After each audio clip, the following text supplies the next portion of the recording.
Chemistry പ്രാക്ടിക്കലിൽ നിന്നും viva ചോദ്യങ്ങളായി വരാൻ സാധ്യതയുള്ള ക്വസ്റ്റ്യൻസ് ആണ്. സോ ആദ്യത്തെ ക്വസ്റ്റ്യൻ ഇതാണ്. Which is used in the flame test to convert metal salts into metal chloride? Metal സോൾട്ടുകളെ മെറ്റൽ ക്ലോറൈഡുകളാക്കാൻ നമ്മൾ യൂസ് ചെയ്യുന്നത് ഏതാണ് ഫ്ലെയിം ടെസ്റ്റിൽ?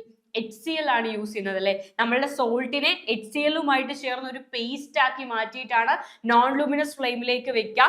ബേരിയത്തിനും കാൽഷ്യത്തിനുമാണ് നമ്മൾ ഫ്ലെയിം ടെസ്റ്റ് യൂസ് ചെയ്യുന്നത്. ആൻഡ് ബേരിയത്തിന് ഒരു ഗ്രാസി ഗ്രീൻ ഫ്ലെയിമും അതേപോലെ കാൽഷ്യത്തിന് ബ്രിക്ക് റെഡ് ഫ്ലെയിമുമാണ് കിട്ടുക. യെസ്, അടുത്ത ചോദ്യം ഇതാണ്. A solution of mercuric iodide in potassium iodide is called Nessler's reagent. Answer is Nessler's reagent ആണ്. അമോണിയത്തിന്റെ കൺഫോർമേറ്ററി ടെസ്റ്റ് ആയിട്ടാണ് നമ്മൾ നെസ്ലേഴ്സ് റിയേജന്റിനെ യൂസ് ചെയ്യുന്നത്. അടുത്ത ചോദ്യം ഇതാണ്. Name a cation which is not obtained from a metal. ഒരു മെറ്റലിൽ നിന്നും അല്ലാതെ കിട്ടുന്ന കാറ്റയോൺ. കാറ്റയോൺസ് എന്ന് പറഞ്ഞാൽ പോസിറ്റീവ്ലി ചാർജ്ഡ് സ്പീഷീസ് ആണ്. ഇവർക്കെല്ലാം പോസിറ്റീവ് ചാർജ് ആണ്.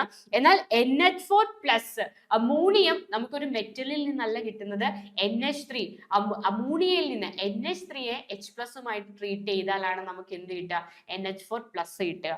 Next question. Name the indicator used in KMnO4 titration. Potassium permanganate ടൈട്രേഷനിൽ യൂസ് ചെയ്യുന്നത് ഏത് ഇൻഡിക്കേറ്റർ ആണെന്നാണ് ചോദ്യം. ഏതാണ് ഈ കാണുന്നതാണോ? അല്ല, ഒന്നുമല്ല.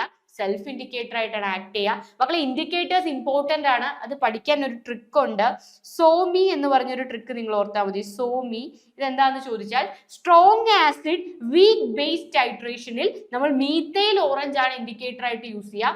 ബാക്കി ഏത് ടൈട്രേഷനിലും നിങ്ങൾ ഫിനോൾഫ്തലിൻ യൂസ് ചെയ്താൽ മതിയാകും. അതായത് സ്ട്രോങ് ആസിഡ് സ്ട്രോങ് ബേസ് എടുത്താലും വീക്ക് ആസിഡ് സ്ട്രോങ് ബേസ് എടുത്താലും അവിടെ നിങ്ങൾക്ക് ഫിനോൾഫ്തലിൻ യൂസ് ചെയ്യാം. എന്നാൽ സ്ട്രോങ് ആസിഡ് വീക്ക് ബേസ് ടൈട്രേഷനിൽ നമുക്ക് യൂസ് ചെയ്യാൻ പറ്റുന്ന ഇൻഡിക്കേറ്റർ ഇസ് മീത്തൈൽ ഓറഞ്ച്.